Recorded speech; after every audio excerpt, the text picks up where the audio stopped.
Hey folks, welcome back to Work Truck Wisdom, and today we're going to be talking about a topic that everybody wants answers to in your business. And I'm going to look at this from two different angles. We're going to be covering the subject of how do I get promoted at work, and we're going to look at it from both the employee and the employer standpoint. We want to not only know how do we get promoted as employees, but how to choose people in our business to move up the ladder and become the next leaders in our business. So if you're interested in learning about that, stay tuned. We're going to break it down completely and give you guys some tips on how you can both become the next leader in a business and also how do you choose the next leader in your business.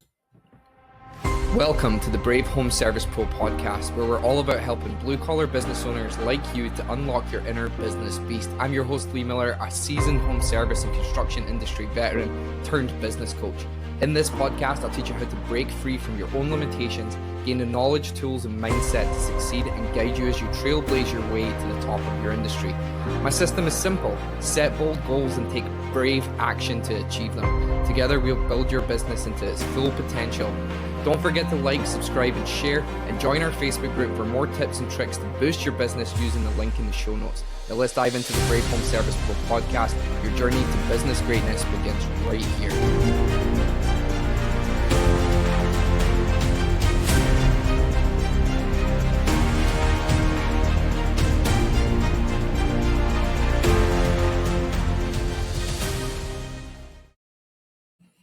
So let's get into it. How do people actually get promoted, and how do we as business owners choose leaders for our business? The falsehood that we've all fell into over time is thinking that the loudest guy in the room is equal to having a great leader in the business. And I'm going to unpack that for you and tell you why that's not the case.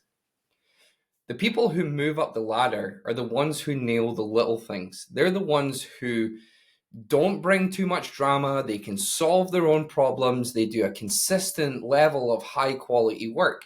Those are the ones that we want to be looking at to get promotion. The truth is that promotions don't start with skill. They start with trust. You don't get promoted because you're the best at a technical skill. You get promoted because someone trusts you to set the tone and be the role model for others in the company. You show up 5 minutes early consistently, if not more. You keep your cool when things go sideways, and you help the new guy when nobody asks you to. You see, people who get promoted are people who carry the culture. For those of you that don't know, culture is the decisions that you make when no one is looking. It's the way that you hold yourself accountable, or the standard that you set and hold yourself to. Those are the guys that we want to get promoted in our businesses. And it's the way that they handle the small stuff, right? They keep their truck clean. They own their own mistakes. They give a damn about the little details, right? The way that they speak to my customer, the way they care about the project, the way that they care about the finished product, the way that they care about the reputation of the company, even though they're just a paid employee. And managers actually watch this stuff. A lot of employees don't think, but we do notice when you show up early. We notice when you double check your own work to make sure that it's perfect before it rolls out the door. And it's the guy who doesn't wait to be told what to do next. Intuition, the guy who takes accountability for the progress of a project. That's the guy that I want to look at for promotion. So if I'm an employer and I'm looking at these little things, I'm going to be looking for the guy who doesn't wait to be told what to do next. And whether that's the guy who's coming to me and saying, hey, Lee, what do you want me to do next? Or what should I work on? Or maybe he just makes a decision. Hey, I'm going to finish my task here just now. Maybe I'll go sweep the floor. Maybe I'll go rearrange, and put the tools back. It's the guy who does those little things. So let's take a minute and talk about culture. Okay, let's talk about culture, because culture is important. And I want to define that word for you. And here's the way that I look at it. Culture is the default decision-making process that you follow when nobody is looking. It's the decisions that you make when no one's watching. For example, if I have a team, or I am part of a team who constantly leaves tools around, who shows up late for work or doesn't show up at all, or maybe I don't double check my work before it rolls out the door, that is culture. On the flip side, the guys who are showing up early, the ones who care, the ones who talk to my customers properly, that's culture too. It's not just rules, it's not just standards that I set, but it's how my people conduct themselves outside of my vision when I can't physically see them or I might not know about the decisions that they make. Culture is the way that we decide on how to act. Now, if you're someone who's looking to get promoted and you're wondering, how do I get myself into that promotion? Well, start with culture. That's a really good place to begin with if you want to start moving forward. And I want you to ask yourself, what kind of culture would I build in this business, either as an employer or as an employee, if I was given that leadership position? The decisions that you make from that point will carry you forward into that promotion and into that leadership role. Now, I'm saying leadership role because culture and just being promoted does not make you a good leader. We'll get back to that in a second. Okay, so here's 5 tiny things that scream promotable to an employer. Number 1 is show an initiative. Don't wait to be told what to do. Go ask, hey, what's next? Number 2, be consistent. Show up early, do good work, and don't be a headache for your employer. Be the guy that we can always count on. Number 3, solve problems without drama. You fix it and you move on. You communicate clearly and calmly in a way where we can take actionable steps to solve the problem. And number 5, raise the bar around you and help others level up.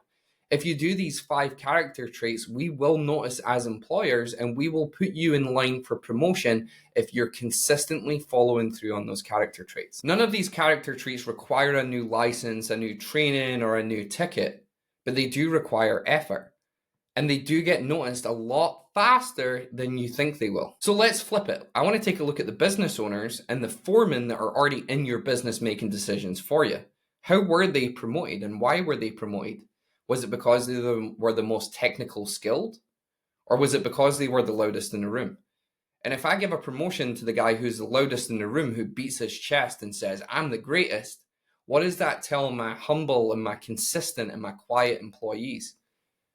It says that being loud is rewarded.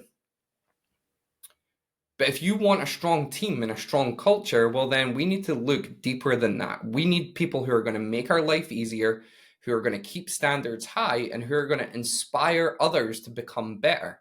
That's leadership. Forget charisma. Look at character. Look at core values. Look at character traits that set them apart as a good leader.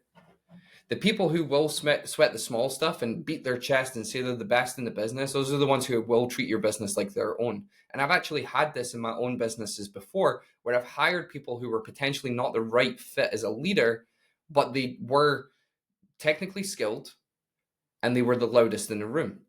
And ultimately led to just having to fire those people 3 to 6 months later when they couldn't get a team to do anything.